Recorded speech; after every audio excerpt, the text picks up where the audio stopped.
Skara Brae, the village the storm gave back, stayed hidden under sand and grass for over 4,000 years, until a single wild storm in 1850 stripped the earth away and exposed an entire Stone Age settlement in one night. Tonight we walk to the far north of Scotland, to a wind-blown bay in Orkney called Scale. The sea is the loudest thing here. There are no trees, only grass bent flat by the wind, and low grey hills fading into the dark. Under your feet, though the eye can't see it yet, lies a village older than the pyramids of Giza, older than the first stone of Stonehenge. It was built by people whose names we will never know. They lit their fires here, ground their grain here, slept through winters we can barely imagine. And then, one day, they walked away and left almost everything behind. That's the quiet mystery we've come to sit with. Not how they lived, but why, after 6 centuries in this place, they seem to have gone in a single afternoon, as if they only meant to step out and be back by nightfall. Keep your eyes closed if you like. You'll still see it as we go. Picture the low light of a northern evening, the long blue dusk that lingers for hours this far north. Somewhere out on the water, a seal calls, and the smell of salt and wet grass hangs in the air. The storm that uncovered it came in the winter of 1850. For days the wind tore at the coast, and the grass-covered mound the locals called Skara Brae was ripped open. When the wind finally dropped, the laird of the estate, William Watt, walked out to look. What he found was not a hill at all. It was stone, walls, doorways, the tops of rooms packed tight with sand, waiting in the dark. He began to dig, gently, and the sand gave up its secret, one handful at a time. 4 houses emerged first, their walls still standing higher than a person. Inside, the sand had done something strange and merciful.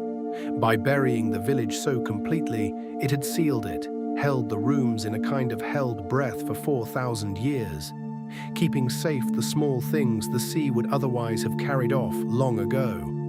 To understand Skara Brae, you have to understand Orkney itself.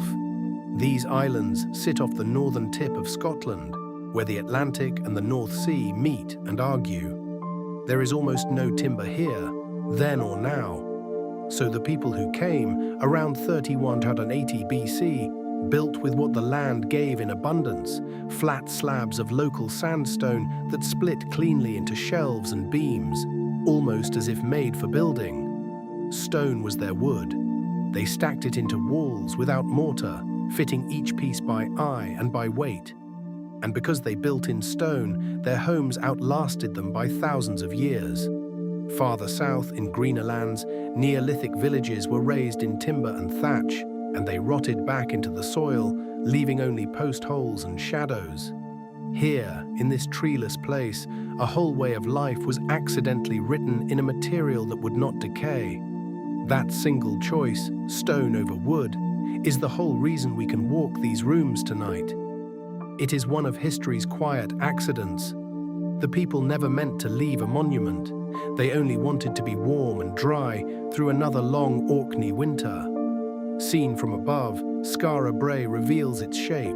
8 houses, clustered tight against one another, half sunk into a great mound of old household waste and sand the archaeologists call the midden. That midden wasn't neglect.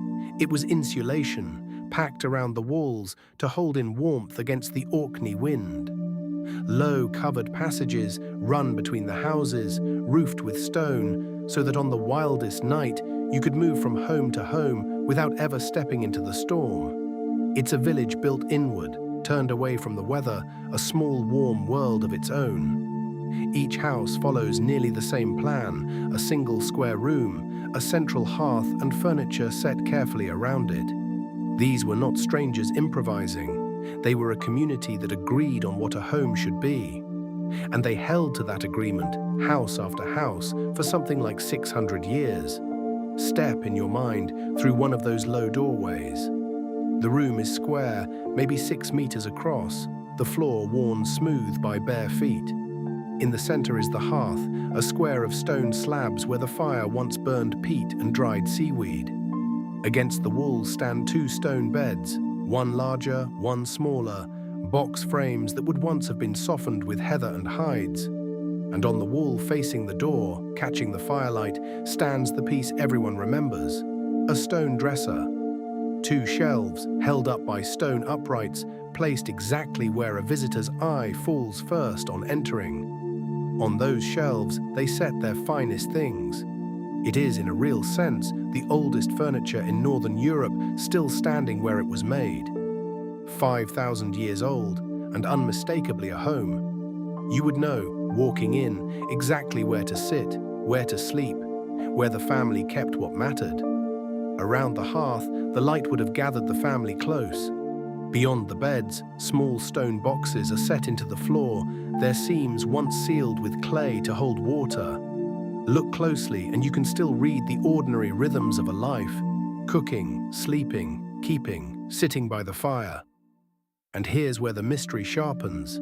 These homes were not stripped bare when they were found. The people left things behind, and not junk.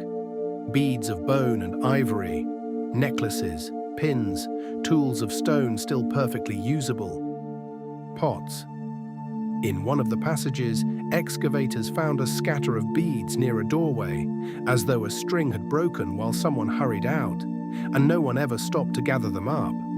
Think about what you carry when you leave a home for good. Now think about what you leave when you expect to be back by dark. Skara Brae looks unsettlingly like the second. The necklaces stayed, the tools stayed, the dressers kept their treasures. Whatever moved these people moved them faster than the instinct to pack, or it left them no reason to. And that is the question that followed the village up out of the sand. Why walk away and leave the good things gleaming behind you? There is more here than beds and beauty. Cut into the stone walls of some houses are small recesses and drains, lined with stone, running out beneath the buildings. Archaeologists believe at least one of these served as a kind of indoor toilet, flushed by water channeled away through those hidden drains. A Stone Age sanitation system, 5,000 years old, quietly plumbed beneath the floors. There are stone tanks set into the ground, watertight when lined with clay, that may have held live shellfish, bait kept fresh and close to hand. Everywhere you look, there is intention. Shelves for storing, cells for privacy, channels for water. These were not people barely clinging to survival. They had solved the daily problems of living in a hard place, with a patience and cleverness that still surprises the people who study them. Comfort, it turns out, is not a modern invention. It is very, very old. Consider how rare all of this is. Most of what Neolithic people made was wood and cloth and skin, and time has eaten nearly all of it. Here, because it was stone, and because the sand sealed it, the ordinary survives, the shelves, the drains, the very grammar of daily life. Skara Brae did not stand alone. Across these islands, the same people, or their neighbours and kin, raised great rings of standing stones, the stones of Stennis and the ring of Brodgar, and built the vast chambered tomb of Maeshowe, whose passage aligns with the setting sun of midwinter. Together these places are now protected as the heart of Neolithic Orkney. It tells us this was no lonely hamlet at the edge of the world. This was a centre, a place of ideas, of ceremony, of shared belief, humming with life while much of Europe was still finding its feet. What exactly they believed, we cannot fully say. The stones keep their meanings to themselves. Historians still debate what drew people to build such things here, on these particular windswept islands, and whether the families of Skara Brae joined the rituals up on the ridge or simply lived their quiet lives in its shadow. Nothing built by human hands lasts forever, and Skara Brae's fires eventually cooled. Around 2500 BC, after roughly 6 centuries, the village was left. The how is clear enough, the why is not. For a long time, the favorite story was a single catastrophe, a great storm that swallowed the houses in sand and drove everyone out in one terrifying night. It's a vivid picture, and the scattered beads seem to whisper in its favor. But many archaeologists now doubt the drama. The sand, they suspect, crept in slowly over generations as the climate cooled and the dunes advanced. Families may have left a few at a time, drifting to better ground until the last door closed on an already half-empty place. We may be looking not at a village that fled, but at a village that faded, its ending soft and gradual, not sudden. The truth is, we do not know. And Skara Brae has never told. Both stories, the sudden flight and the slow fading, still circle the site today. Perhaps the beads by the doorway simply fell one evening and were never worth the stooping. Perhaps a family did rush out into a rising wind. The stones hold the answer, and the stones are patient. Whatever happened, the sand did the rest. Slowly or quickly, it poured into the abandoned rooms, filling the beds, the passages, the hearths. Grass took root on top. The wind smoothed the mound over until it looked like any other rise along the shore of the bay. The village became a hill, and the hill became a name, Skara Brae, that people spoke for centuries without ever knowing what slept beneath it. Sheep grazed the top. Storms came and went. The Romans rose and fell far to the south. Vikings later beached their longships on these very shores and never guessed what lay under their feet. For 4,000 years, the little stone world held its breath in the dark, its dressers still set, its beads still fallen where they dropped, waiting through an almost unimaginable span of time for the one storm that would finally lift the blanket of earth away. And so we arrive back at that winter of 1850 and the wind that would not stop. It's worth sitting with the strangeness of the timing. This village had lain hidden through the building of the pyramids, through the whole of ancient Egypt, through Greece and Rome, through the Middle Ages and the Age of Sail. It had outweighted empires it would never hear of. And then, on an ordinary stretch of Orkney coast, a single season of storms undid 4,000 years of burial and handed the place back to daylight.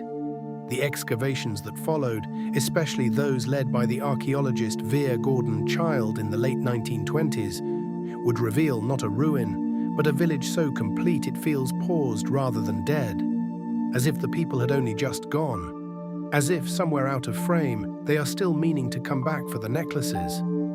Stand with that scale for a moment.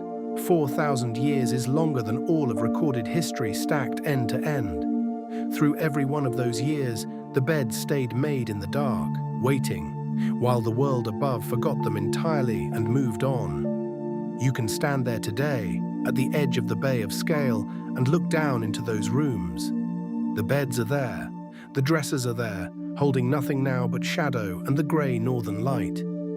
It is one of the best preserved Neolithic villages in all of Europe, and part of a World Heritage Site recognized by the world in 1999. What lingers is not the stone, it is the intimacy of it. A place to sleep, a shelf for the things you love, a warm passage so you needn't walk through the storm. Across 5,000 years, almost nothing separates their idea of home from ours. The technology changes, the longing does not. You can rest here now, in the quiet of it, and let the wind do the talking. There is nothing left to solve tonight, only a small warm world given back. That completeness is what unsettles visitors most. It is not the age. It is the ordinariness, so perfectly kept that it collapses the distance between then and now. You look at a shelf and feel that someone will be home shortly to fill it again. The bay is dark again now. The sea keeps its old argument with the shore. And Skara Brae keeps its beds made, its shelves set, its beads where they fell. Patient, as it has always been. The storm took 4,000 years to give it back. It is in no hurry to be understood.